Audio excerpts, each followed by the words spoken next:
Start. So again, welcome everyone as we continue. Still chapter 8 of the Gospel of St. Mark, and again, not quite sure if we even finish it or not today or tonight, but we'll see where we are going with this. As I said last time, just kind of where we stopped, which is the Lord going all the way to Caesarea of Philippi and pausing that very, very important question. And as we said, there is an actual, reason, actual, indication behind pausing that question in that particular place. So before that, just to show you here the screen first of where is that and what is it. So here it will be, there we go.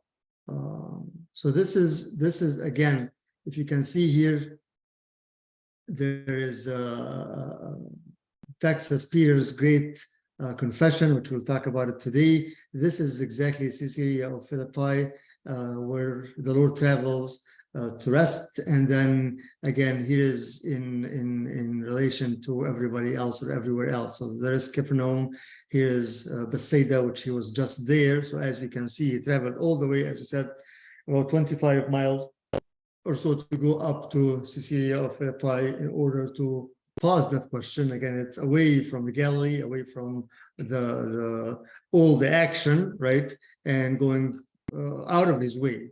But as we said before, and as it's very important to understand this again, that it's as we said again, it's the north of Bethsaida, up there as you can see it, and also it is sitting at, if you look at it here, this is Mount Hermon, and we'll talk about Mount Hermon probably, hopefully today also sometimes. This is the possible site of Jesus' transfiguration.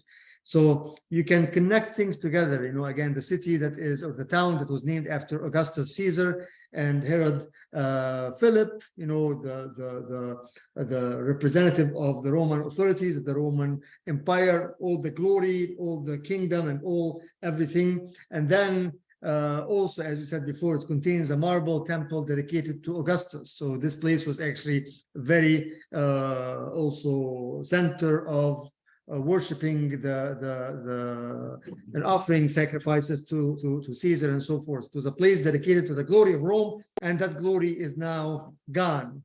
But again, as we will see, that the glory of the Lord is forever and eternal. So this is again just it's good to see this, and good to look at the actual places as we studied. So it's really relevant to what we are saying, and gives us more reality of the traveling, of the places, of the reason again to go all the way here from where he is in the plain of Bethsaida, all the way to that place, and then going back again to where he was before. So again, it's not just haphazard, not just because he is wasting time and just going for a walk. Again, 25 miles or miles at that time, walking is a bit trouble and uncomfortable. So just to keep this in mind, that is very important to do this.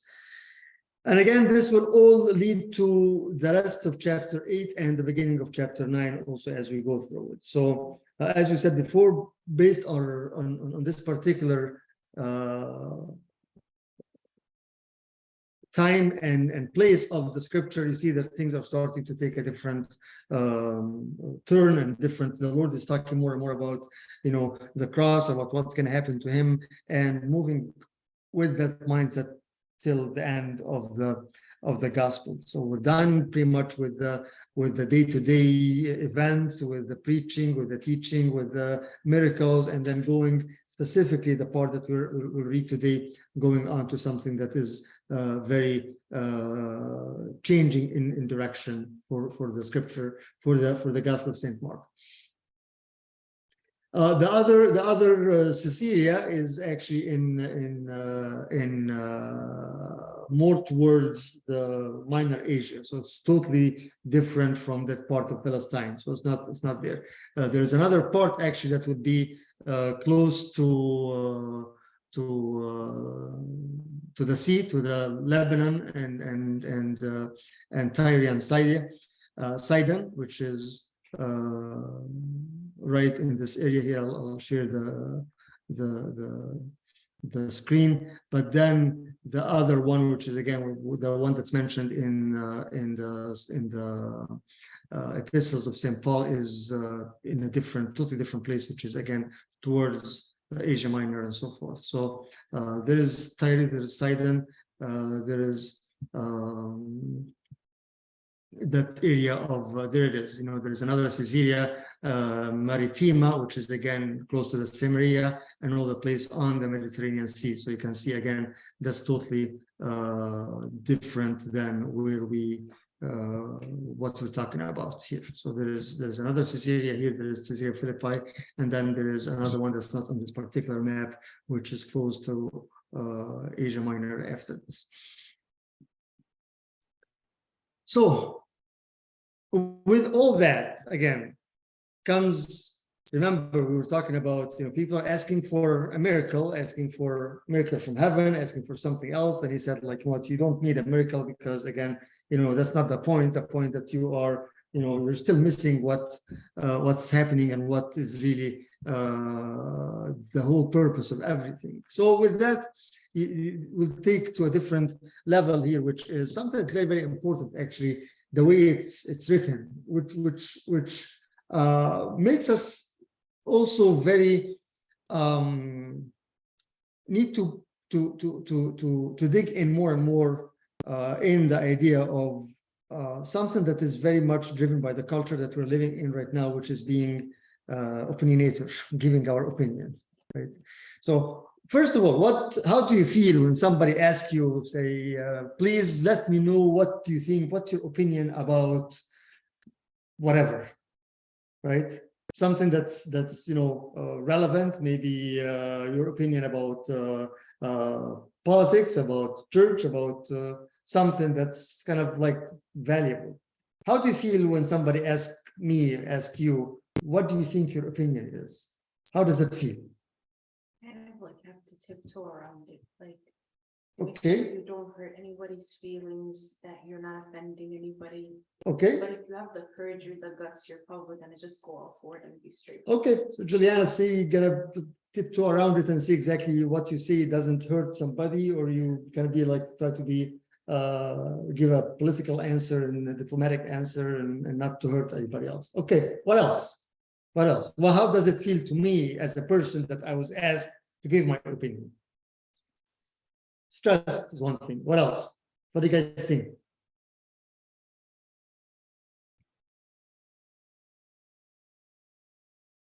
Okay, why are they asking?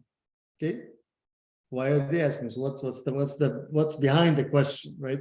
You start to get a little bit feel of some kind of conspiracy here. Like, what are you trying to do?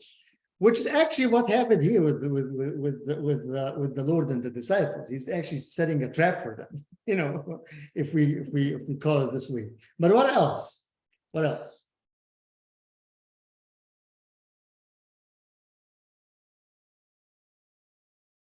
If you're sitting within a group of people and then, okay, I want to hear from you. What do you think? What is your opinion about what's happening in the world right now? Right?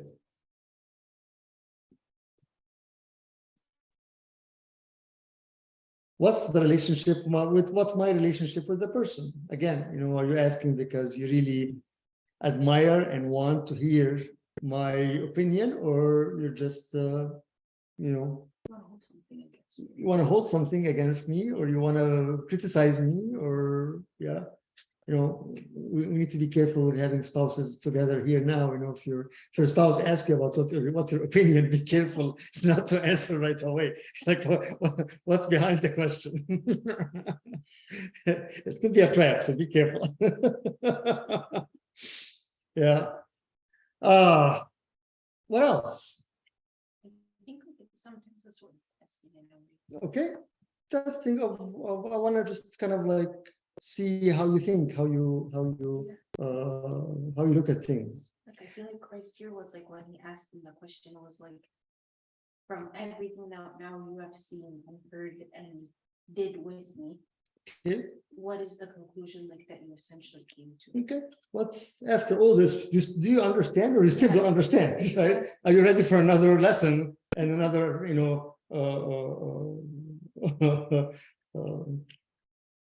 hard answer, like you still don't get it? Okay. Do you also ever feel like you're very important? Like when somebody really asks you and said, "Hey, what do you think of so and so?" Like, yeah, I can give my opinion, right? Type of thing. Like you're asking me, if I that means you again, you want to hear how I think, and my thought and my opinion must be valuable, and you feel some kind of like maybe even try to add more than what right? Just kind of like to prove the fact that yes, I think in my own opinion that if this happened, that will be, and you start to make a big right scene out of it, kind of prove the point that yes, what you're asking me my opinion, so I will go ahead and give you my opinion because it is very important to do that. Right? Look and put at all those things together here as we read this coming text, because I think it's very, very important to understand where is that whole story coming from and what is the purpose. And again, and one thing that is very, very important, which is does the Lord really, was he really waiting to hear what they think, or like it doesn't matter? Or they're actually, again, the idea of mainly testing them, right? Because actually, as we will see from their reply and from their answer, that they are so much involved with what? Let's read it first and see what you think about that. So again, St. Mark chapter 8, and we'll read from verse 27, 8:27, Mark 8:27.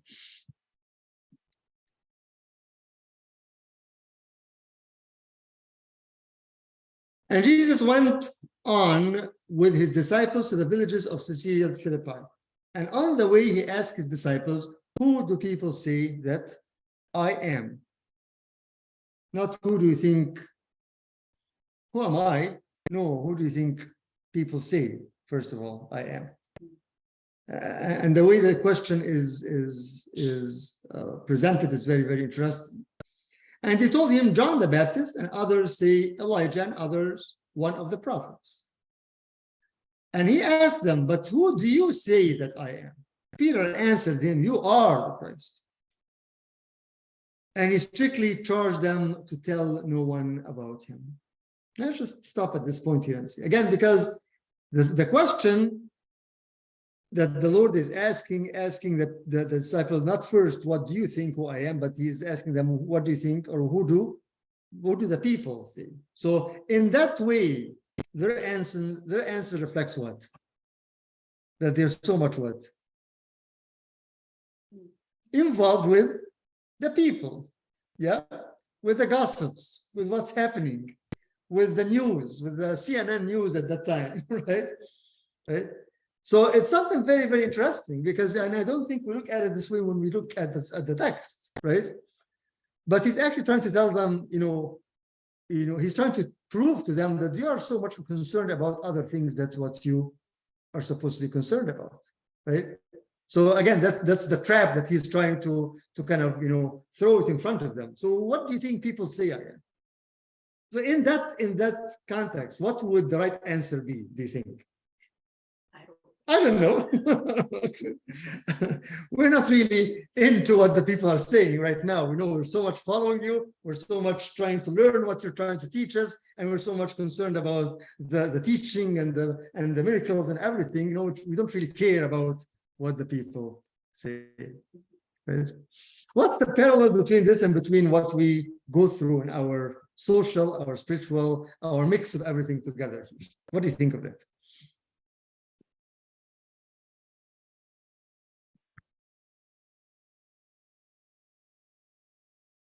Would personally say like the aspect of hearing and giving your ears to what other people say about Christ that's false, rather than just focusing on the trueness that you know about him personally. Yeah, so that's a very important point, Juliana, that our own understanding of who God is, who Christ is for us, is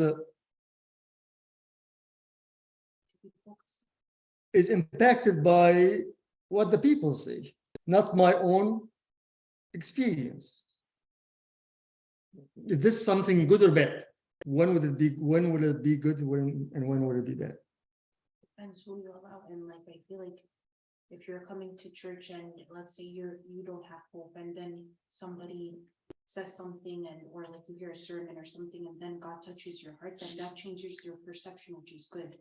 But if you like walk out and like you talk to an atheist that's trying to like make you not believe that, Yes, it depends on the atmosphere that you are involved, surrounded with, right? And that's why we say it's very, very important. Again, the fellowship and the body of Christ is very important because, again, you know, if somebody's talking always bad or negative about God, for example, based on his or her own experience. So who is God to you? God is unfair. God is unjust. God is, you know, somehow you start to actually doubt. Think, while if you're allowing yourself to be, you know, within a fellowship that is really witnessing to God, and even if we're struggling, but we're still, you know, encouraging each other, right? That will actually makes us think in a different way, right? Yeah. What else? What do you think?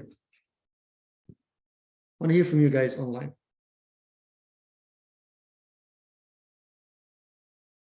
We're just focusing so far about the idea of giving my opinion about, again, not necessarily only about God in a spiritual, but in life in general, because that's a very, very good lesson in life in general.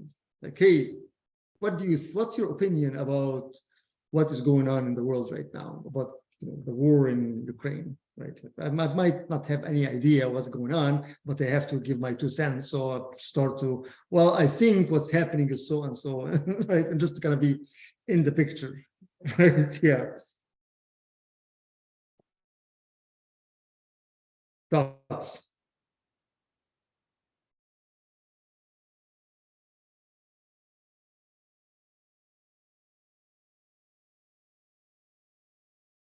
Specifically when it comes to, again, our opinion, our thoughts, our own opinion in our relationship and in the relationship with Christ. One of the things that I was reading, it says about the disciples here, they had opinions instead of conviction.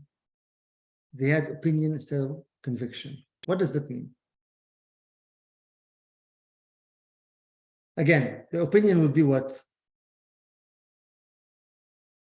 Based on what they're hearing. Because again, the question kind of, you know, pull them into that idea of, okay, what do you think people are saying? So yes, right away, you know, we're in the market and we're walking and we hear some people saying, you're John, you're Elijah, you're this and this, and we're so much involved and so much occupied and so much focused on what the people say.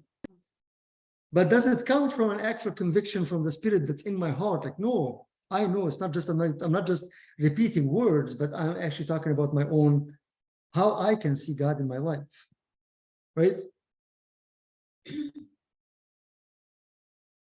I think the disabled, like they used to be fisher. They used to talk to people. They used to hear. At that time, people words was like kind of the navigation for the town, for the sea, for the river.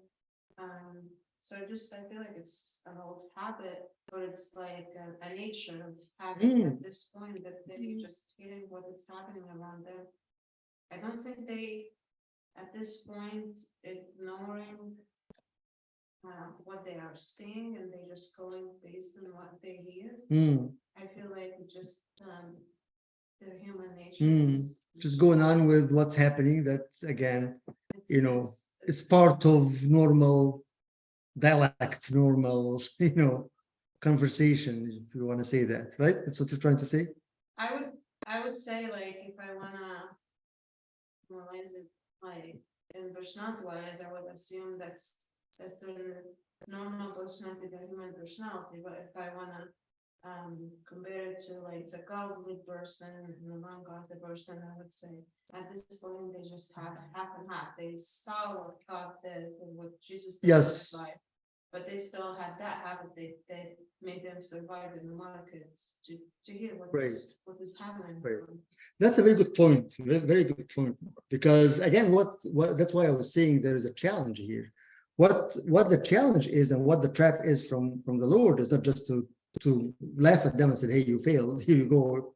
But no, he's actually challenging them in order to start to think in a different way. Opposite to the norm. Why? Because we know at the end of this passage and at the end of this chapter that what he's talking about here is trying to get their understanding that, you know what you think. And remember, all this is happening as they're going to that place, which is a testimony for the glory of Rome, right? So as he's walking, as they're all walking to them, and as he's asking that question, he's actually pushing them to realize that they have to think in a different way. Not what the people are saying, not what the normal human nature will think at this time. But no, I want you to think something different, and this will be a setup to what I want you to recognize at the end, that in order to be my disciple, you have to do what?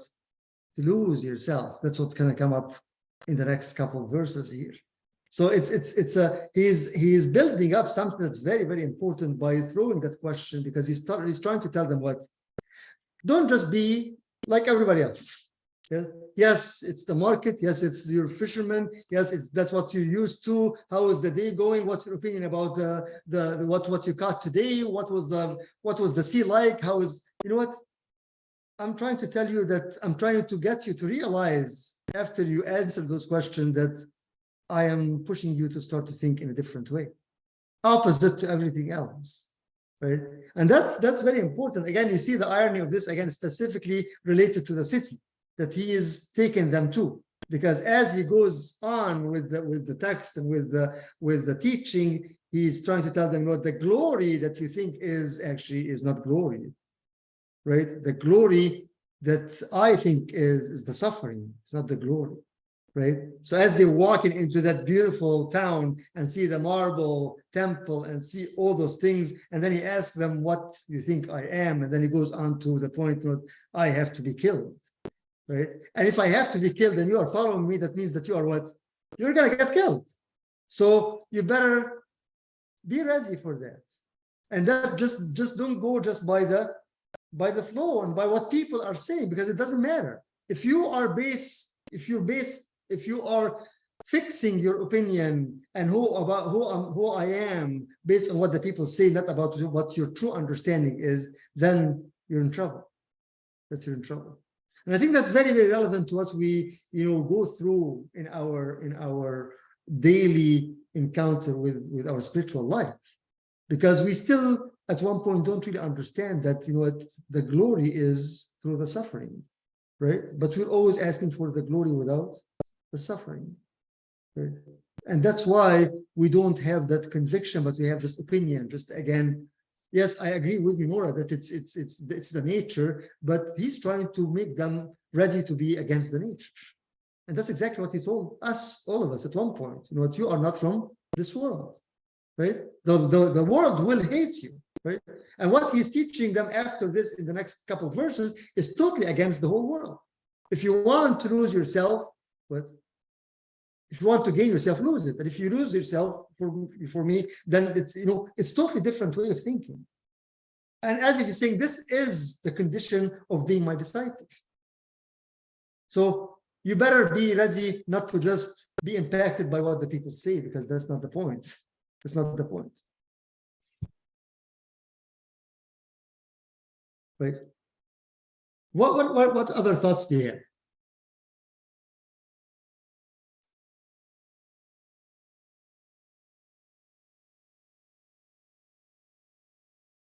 When we go back again to the idea of opinion, one of the things I was reading again here, and I want to hear what you think about that. It's kind of, very, very analytical, but very deep also. Somebody defined public opinion as the judgment of the incapable many. The opinion is the judgment of the incapable many, opposed to that of the discerning few. What does that mean again? The public opinion is the judgment of the incapable many. Okay, I can, start to say my opinion about the war in Ukraine. But I am incapable of doing anything about it. I can just say whatever, right? So the public opinion is the judgment of the incapable many, opposed to that of the discerning few. The people who have discernment, their opinion is very, very different and very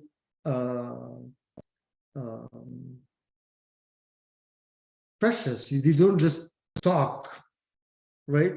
If somebody is asking a wise person, what's your opinion? You see that the person is actually very slow in giving the opinion, right? And maybe giving very, very, very few words, right? Why? Because of that discernment. So again, the judgment of the incapable many opposed to that of the discerning few. And then the writer goes, thank God for the discerning few. What do you think of this? It is true. Well, Yes. you'll see like the reason why like everything around us in this world is like total chaos is because they're not leaving those who actually know what they're doing in charge. Yes. And like everybody, what about much of level? Yes. And then it's like everybody has their own really bad opinion of everything. And everybody's following Definitely. like Look at anything on Facebook or Instagram or whatever and see the opinions, right? And again, like, is this helping anybody? Is this helping the person itself? there's no leader. Right? There's no- Yes. So what Christ is trying to teach them here by this question is not just a question like because I want to know who people think I am. No, right? It's not about this. It's trying to tell them again, it's trying to expose how they think and what's really impacting them, and trying to tell them what you better be ready to let go of this, because you better be ready to change the way you think. I want you to be the few who discern, not the many who just talk, right? Because you are incapable, right? And we'll see even with Peter himself, we'll see that he's still, even confessing that you are Christ, he's still incapable of understanding what does that mean to say that you are Christ. Because right away he said, no. If it comes to the cross and to being killed, no, we don't want to do. Why? Because that means we will be killed with you, right? And we don't want to do that. We're not ready for that yet. Right.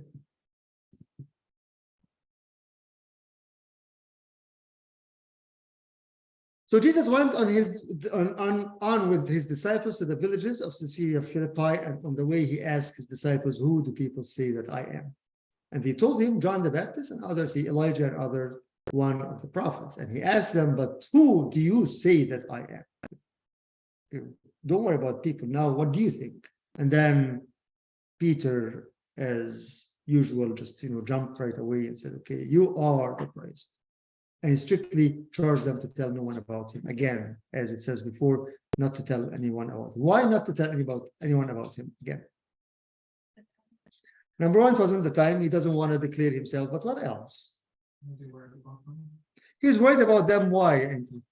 Because like he's worried, he was like he just may have been worried about their safety, like because they're gonna be after Jesus, and then they don't want them to be after them as well. Or, In a way, you're right. So he's not worried about them, about their actual, physical safety, but about their spiritual safety, because they're still as obvious from Peter's answer that they really don't know what that is.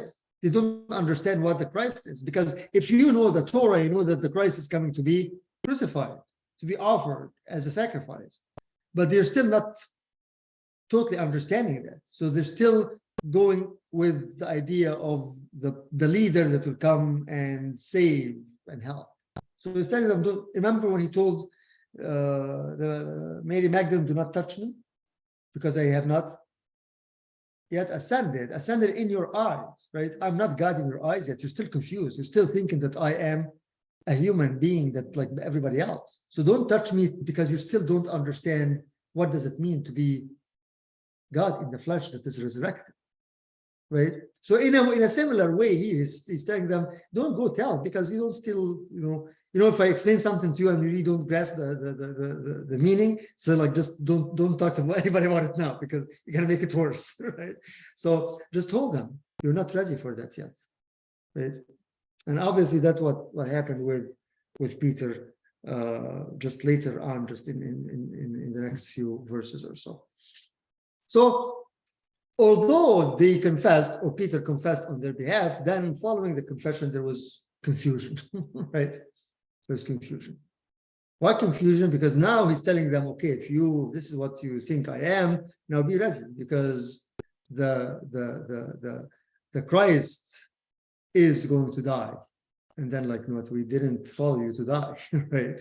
That we're not quite sure. What do you mean that Christ will come to die? You are the leader. You are the one who is holding everybody together, right? You are the rabbi. You are the teacher. So how come you're saying now that you are going to die?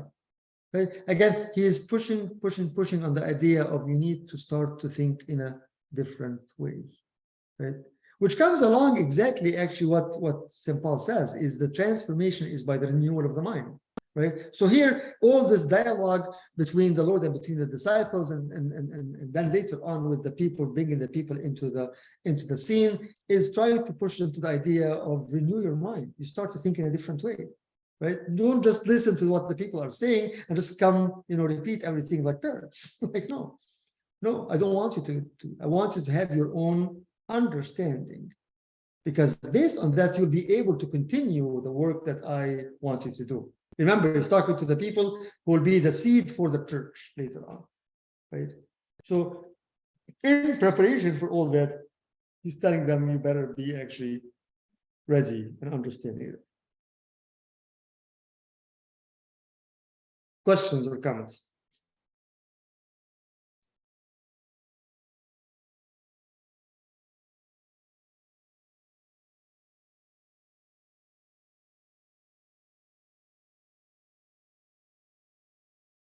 So after this is the first time that the Lord is starting actually to openly talk exactly about what's going to happen to him. So from 31 till the end of the chapter, he goes on to the very, being very blunt about what's going to happen to him, right? And again, this is the time that, the direction and the language of the Gospel of St. Mark start to take kind of like a different direction. And he began to teach them that the Son of Man must suffer many things and be rejected by the elders and the chief priests and the scribes and be killed, and after 3 days rise again. So this is very, very clear now about what this is what I'm here for, right? So it's not just about the miracles and the signs and the wonders and all those things. This is what I'm here for, right? And all what happened before is just preparing for that. This is the beginning of the journey, right? Is that the Son of Man must suffer many things and be rejected by the elders and the chief priests and the scribes and be killed, and after 3 days rise again. And he said this plainly, and Peter took him aside and began to rebuke him. Like, no, you can't do this. Like, let's just like, Master, I wanna give you a couple. Yes, let me tell you. Why are you here? Right? No. And he started to rebuke him. But turning and seeing his disciples, he rebuked Peter. Why this is very important, by the way. Why is that verse here? Like he's talking to Peter, but then St. Mark is making the point of what that he started to do with turning and seeing his disciples. Why is that? What do you think of this? Have you ever paid attention to this?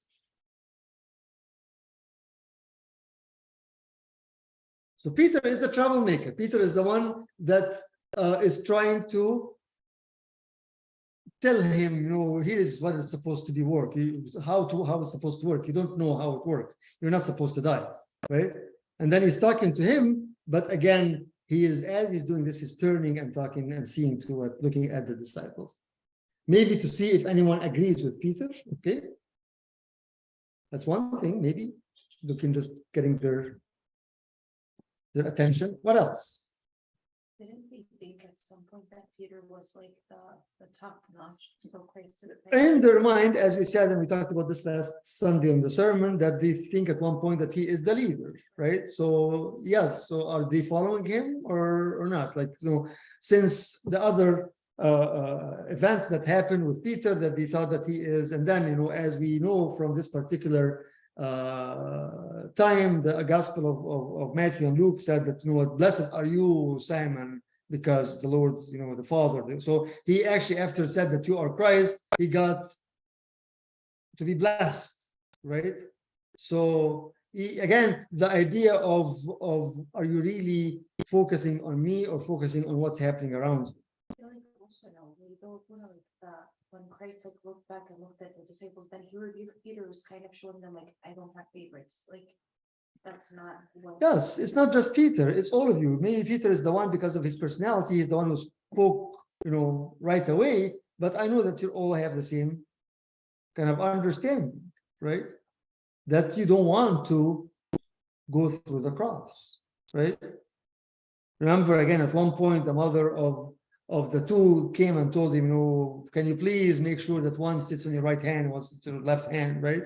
And another way, who is the greatest? And another way, so they're still not understanding this, right? So as he is, yes, talking to Peter, he still want to address the group. Remember, this is his team, right? So yes, I'm talking to Peter because he's the one who vocalized his thoughts, but you know what? They're all together into this. Yes, to make sure anyone has the same thoughts as Peter, to know that this thinking is incorrect. To make sure that all be careful, don't think like he is, because probably, again, yes, he is the one who is fast in expressing his thoughts, but there are other people who are probably following also, right? Which is important point when we talk about actually the impact of one on the group, right? And then the idea again of the Lord is not only caring for Peter, but caring for the whole team, right? Yes, you are the one who said this, but I am so much caring also for everybody else not to fall into the same trap as Peter did. So here it says, turning and seeing his disciples, he rebuked Peter and said, "Get behind me, Satan." What does Satan mean? Satan in Hebrew. What does the word itself mean? Shaitan, yes. Satan, Shaitan, Satan, Satan. What does it mean? Anybody know?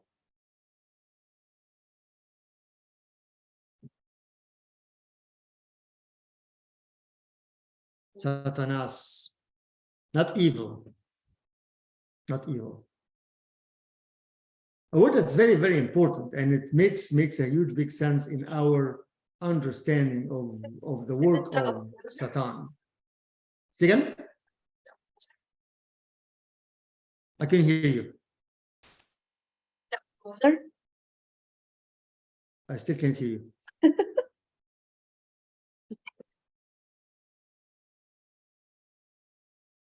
You can type it. Opposer, yes. Roadblock. Muqawam, the one who opposes, right? So here in this particular event, this is the right word, because what is Peter trying to do? He's trying to oppose the actual work, the actual message, the actual mission of the Lord, to come and to be crucified and to be sacrificed and to be, taken all our nature and put on the cross in order to rise again and give us new life. So here, what the Lord is telling him, that not just calling him name, no, he's calling him what? Yes, like this is actually who you are, right? One who opposes another in purpose or act, right? So you're opposing what I'm here for. Why you're opposing why I'm here for? Because of what? Because you are caring more about yourself. And that's a very, very good point, because we don't want to be in that position, right? Caring about ourselves can oppose the work of the Lord on the cross. Well, it's done already. Yes, it's done already. But still, be careful that the way we live, the way we care, the way we think of ourselves, the way we care about the opinion of the people and what the people say, the way we want to express our own opinion, be very, very careful unless our opinion is actually opposing the work of God. It's very dangerous and very, very scary to think that I can be opposing the work of God in a practical way, so we can bring this to reality. How can I really be opposing the work of God? In what way?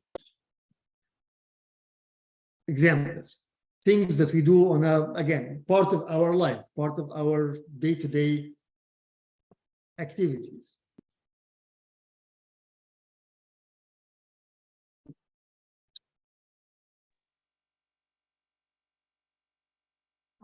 A lot. A lot, yes. Yes. Yeah. I think Abuna, Winter, yes.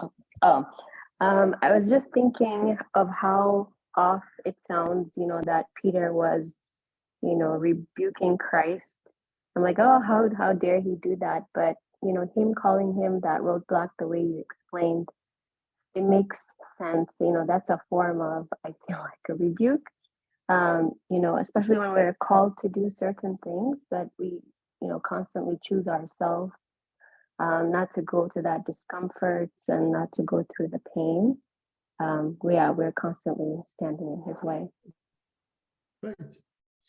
Definitely. And that's why I'm saying it's very dangerous, because like, again, what as we've been, this theme has been repeating itself several times in the last few weeks, which is refusing or running away from discomfort, running away from the cross, running away from something that God, has endured for us. Right. And by doing that, I'm actually refusing and opposing his work. One of the things that I was reading is about this particular thing. It talks about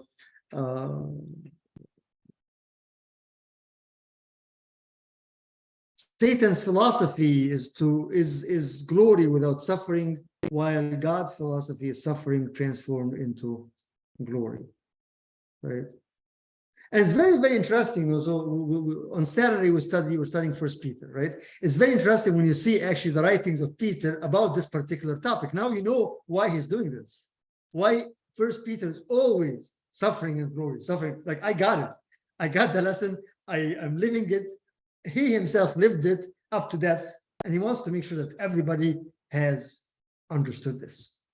So when you put things together now, you see like why, in First Peter, he keeps repeating the idea of the suffering and the glory, the suffering and the glory, because he was rebuked for that. He was called opposer and opposing God because his way or his wrong understanding of what glory is, right? And that's why also it's very, very, beautiful when we experience something like this and we learn the lesson, when we actually we're actually encouraging each other. Right? When we try at one point to run away from the suffering, whatever that is, right? And we learn the lesson, and God really reveals to us, no, that suffering that I had you go through actually turned into glory, right?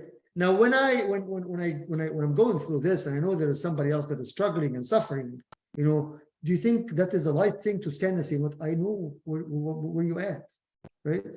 Because he was in the same place. And his suffering turns into glory. And I know that the suffering will turn to glory. It's not just words in the air, right? But it's based on actual experience that he lived. And that's exactly what St. Peter did in his epistle, right? Because he was rebuked for that. He tried to run away. He tried to say, no, you cannot be on the cross. You shouldn't be suffering, right? Because also part of it, not just because of who you are, because part of it is we don't want to suffer with you, right? I'm not really sure if he meant, if he thought about himself. I feel like Peter and the whole journey, like in the whole journey, his journey was Christ, that he was convulsive, loving Jesus, like he's always like stepping, like, no, I don't want you to Right. suffer like this. So those type of people that they are compulsive and they actually like, oh, we'll do that, that Right. will hurt you, even if you know, like the right way to do that or whatever. Yes. So I don't think at that point, Peter was thinking about himself. I think he was like convulsive action of loving Jesus, like, no, don't say you, that will happen to you. No, nothing will happen to you, you have the glory, blah, blah, blah. But he didn't meant, he just sad at the idea more than he meant like use your glory to. Right. So no one suffer. Big part of his personality being compulsive, yes, 100%. But as we always say, that the scripture can explain itself. When we know later on that he denied to run away from being in that position, being, again, being dragged into the suffering with him, right? Because that's what would have happened to him. We know that you're with him. Your language, your talk is revealing. I said, no, I don't even know this guy. I don't want him, right? So in a way, that's still the idea of like he wasn't ready for the suffering, right? He didn't know about the suffering. Yes, he was still learning. Yes, exactly. But what we're talking about is as we also, as the Lord also, as we read, passages like this, the Lord is also trying to actually change our mind, because most of the time we are not ready to suffer, right? And suffering in whatever level that is. But again, as we were talking on Saturday with Peter, epistle, the suffering of being actually for his sake, suffering for being Christian, suffering for being, I have my own life that I live, that is the life of Christ himself. So being called out and being left out and being picked on and all those things, that is part of the suffering, right? And the simple way of suffering. So what he's trying to say here again, to be careful, because you cannot be my disciple unless you do that, right? And the beautiful part after this is actually right after the end of this chapter 9. The first story in chapter 9 is what? The transfiguration, the glory, right? So see, the sequence of events is very, very, very clear and very purposeful. I'm talking to you about, don't worry, you'll have to suffer, and unless you suffer, unless you carry the cross and follow me, you will not be my disciple. Like, what is that like, right? And then right away he talks about what? The transfiguration. And he took Peter with him, and still didn't understand. Said, well, let's make an umbrella here and a tent and sit. Like, what are you talking about? What are you talking about, right? So it's as we were saying last time, I think it's the beauty of the idea of that word that's in progress always. God is always trying again. He never at one point said, okay, well, I that's it. I give up on you. No, I will take you step by step, till the point that again, and that's what he told him at the end, right? Now you go where you want to go, but later on, you'll just surrender. You say, like, what? I don't care. You take me wherever you want to go.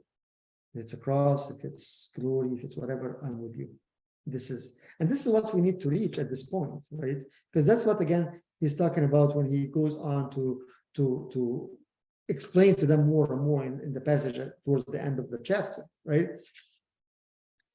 Calling the crowd to him. Now he starts to call the crowd. He's not only talking to the disciples, but he's calling it. Why would he call the crowd also, and not only talking to the disciples about this? The message to more people, because like the message can be just for anybody, not just yes, the message is for everybody. So yes, I have the 12, but everybody else also, whoever will follow me should be a disciple, right? And you see this a lot in the book of Acts, as he said, and we went to so and so, and there were many disciples, right? Well, we don't know who they are, but disciples meaning the people who actually followed him. And as we always say, he wants disciples, doesn't want followers, right? And it's very, very important, because a lot of times, like, well, I don't think I'm a disciple, right? I'm just a follower. I'm going to follow him from a distance. I'll go worship a couple hours in a week, do the things, don't do anything bad, and here I am. That's enough. But he goes like, no, according to this passage, no, it's not enough. And that's why Mark is very, very clear about saying that he called the crowd. So he's not talking only to the disciples. So we can say, well, that was only when he says go and carry the cross, that was only for the disciples. No, it is for the crowd, for everybody, for everybody. Okay. And that's something that's very important. Again, after rebuking Peter and telling him, get behind me, for you are not setting your mind on things of God, but on things of man. This is the key. This is the key, right? And I think this is where things start to fall down, collapse in our relationship with him, because we are setting our mind on the things from the world, not the things from God, right? Again, well, it's so hard, it's so difficult. How can we do this? You know, that's why, again, came after this right away, the transfiguration, telling them, you know what, remember, there is a supernatural power that is given to you. Not just supernatural power. Remember that I will be in you and one with you. And who I am now, I am the transfigured Son of Man that's on the mount, that, you know, even his clothes shine like the sun and so forth.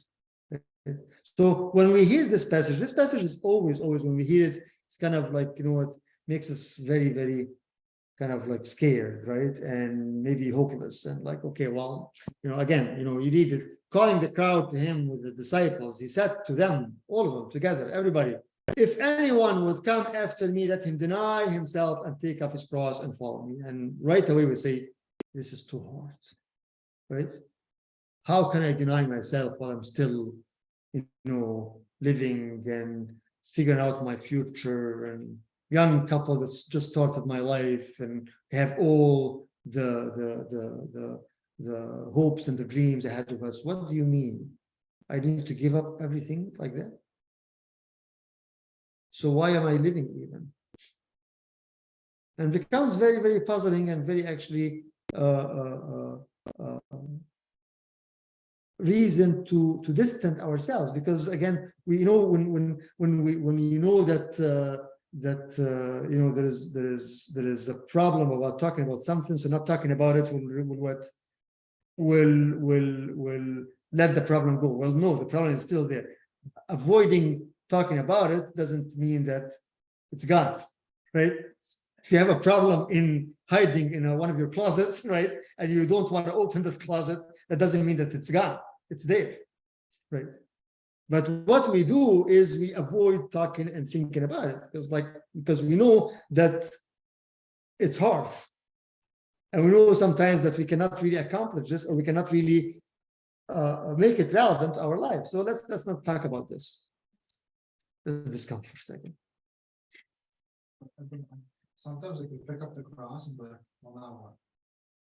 It's like, well, that's the thing, Andy. It's a very good point, because if I'm picking the cross and just going through certain struggles away from following him, because that's what it says: pick up the cross and follow. So not just pick up the cross, not just get yourself in trouble or prevent yourself from certain things or cut off certain things, as we were talking last Sunday. No, all this in order to the big why, which is to follow him, right?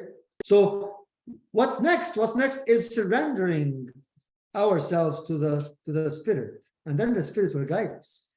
I was reading something about carrying the cross. You know, in the Roman culture, if somebody is carrying the cross, that means that he is going to die when would the person carry the cross? If he's dying like next year? No, in few minutes. In few minutes. So the context itself of carry the cross, that means what? You are dead, right? And if you are dead, nothing matters anymore, right? You can't beat that person and say, well, that you know, it doesn't matter. The person is dead, right? So the idea of carrying the cross is carrying the cross, meaning that you are already what?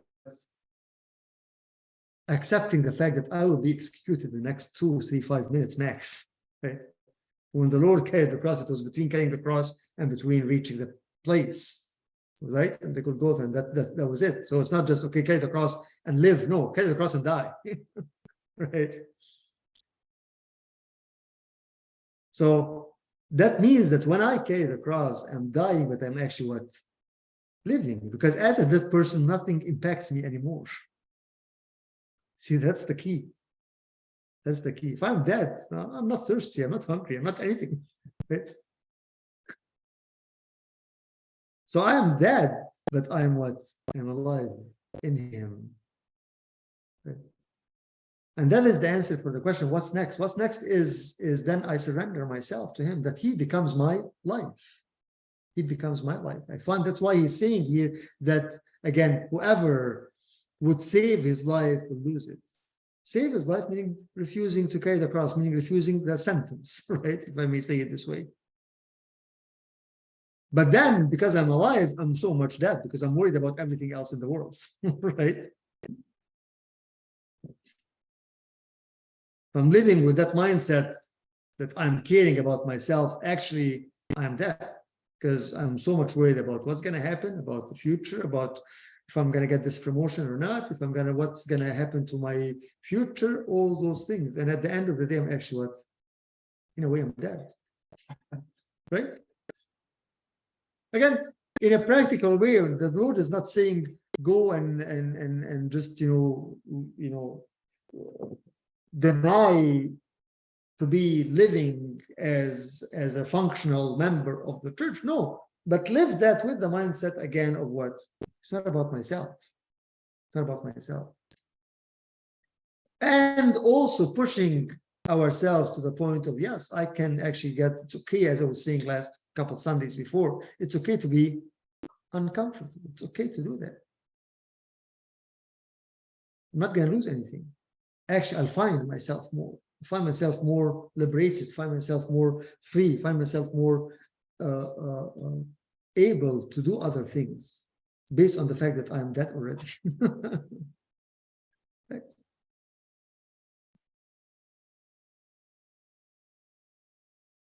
If we look at this from, and that's why again I started by the idea that the Lord is trying to make the disciples think in a different way, right? That is against the normal logic. Again, like if anybody reads this, like what kind of teaching is this? What kind of teaching is this? And this is against all the current, the cultural motivation that everybody is doing, right? You need to do this, and you need to do that, and you need to. So what do you mean I need to deny myself? What do you mean? I mean, again, it's the mindset that I'm not living for myself. And we all know, and I'm sure we all experienced, when we keep asking for something that we want for ourselves, it's never given. But once we start to let go, right, and think that actually it doesn't really matter anymore.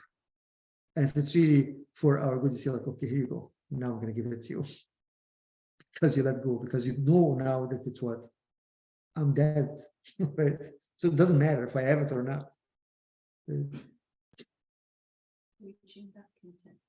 Yes, being content, because again, that's it is the way I think, and it is the way I understand things. And that's why again he was very, very clear with them, and not only with them, with everybody else, calling the crowd to him with his disciples, said to them, if anyone would come after me, let him deny himself and take up his cross and follow me. Take up his cross, follow me. Follow me, become like me, right? For whoever would save his life will lose it, but whoever loses his life for my sake and the gospels will save it. For what does it profit a man to gain the whole world and forfeit his soul? Okay? Again, at the end, what is it that we're going to give God and stand in front of him and say, what? I lost everything, but here I am. I have myself to offer to you, still living, right? On the other hand, like what? I have everything, but sorry, I lost myself. I don't know where it went. I have nothing to give you. You have to think of that. You have to think of that moment that will really be standing and giving account.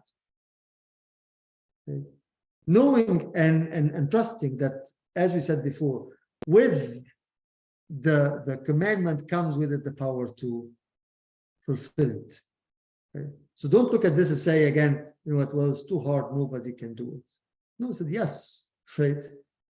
Because he's the one who said this, and he's the one who's able to carry us and allow us to actually go through this. For what can a man give in return for his soul? Right? Like in that day, what is it that I'm going to give in return of my soul? Right? I'll come with all my degrees. I'll come with all my numbers in the bank. I'll come with everything. Well, that doesn't count. It doesn't count. What happened to your soul? What happened to your life?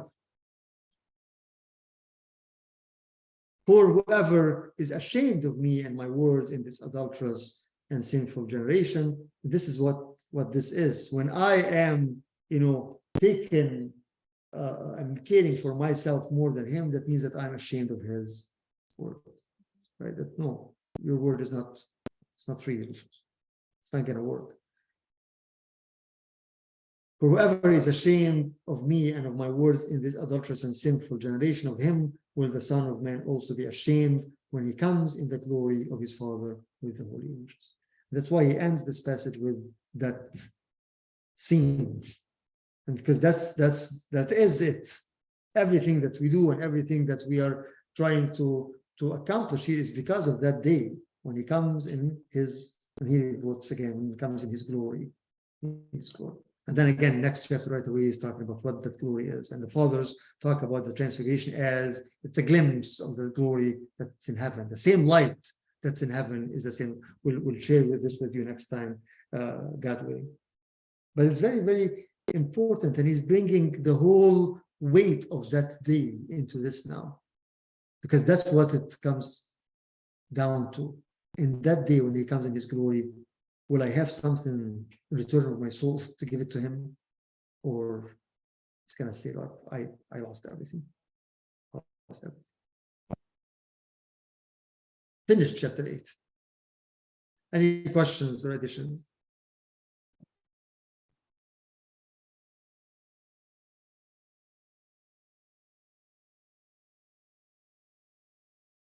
Thank you. Okay. Let's make it practical again and see really what does it mean to carry the cross in our life? What does it mean to push ourselves into one of those things, since the topic is coming back again and again and again? What does it mean? How can I really be uncomfortable and go through discomfort and find comfort in that? Why find comfort? Because my eyes are on the glory. My eyes are on the glory. Let's pray. In the name of the Father, Son, and the Holy Spirit, one God. And Lord, we thank you, Lord, for this time. Thank you, Lord, for the teaching, Lord, that you give us. Thank you for your Holy Spirit, Lord, that speaks in our hearts, Lord, and gives us, Lord, a glimpse of the glory that you have for us, Lord. Pray, Lord, that you keep our eyes fixed on that glory, Lord, that we long for it, Lord, even if it means that we will suffer, Lord, knowing that the suffering will turn into glory, Lord. Let us not be, Lord, Satan opposing your cross and opposing what you prepared for us, Lord, by being so self-centered, Lord, in everything. Pray, Lord, that as you gave the commandments, you gave us the strength and the power and the grace.